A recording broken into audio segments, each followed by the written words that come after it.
मित्र नमस्ते, मी तुमचा मित्र दत्ता कांबळे। म्हणे काल परवा पुणे पोलीस आयुक्त आणि त्यांच्यासह 12 जणांना मानवाधिकाराची नोटीस आली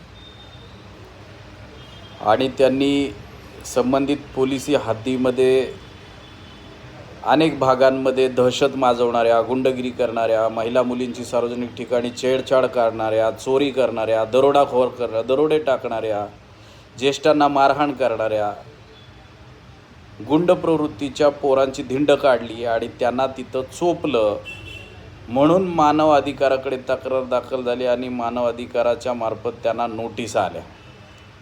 अरे हा कसला नियम आहे तुमचा? तो मानव अधिकार कुठे गेलेला असतो ज्या वेळेला झोपडीत गोरगरीब उपेक्षित माणसांना, तरण्या मुलींना, महिलांना सार्वजनिक ठिकाणी हे बदमाश छेडछाड करतात, त्यांच्याशी बलात्कार करतात, त्यांच्यावर अत्याचार करतात, ज्येष्ठांना मारहाण करतात, दरोडे टाकतात, चोऱ्या करतात, त्यावेळेला मानव अधिकार गप्प बसतो। आणि पोलीस प्रशासनाचा धाक अशा गुंडांवर नको तर मग कोणावर असला पाहिजे? सर्वसामान्य नागरिकांवर। या अशा गैरप्रकारच्या गोष्टी अत्यंत दुःखद आहेत। गुन्हेगारांना चाप असला पाहिजे, गुन्हेगारांवर पोलिसांचा जरब असलाच पाहिजे। त्यामुळे निश्चितच त्या नोटिशीच्या मानव अधिकाराकडून आलेल्या नोटिसीला खऱ्या अर्थानं चुकीचंच मी म्हणेन आणि या ठिकाणी पुणे पोलीस यांचं मी समर्थनच करीन। धन्यवाद।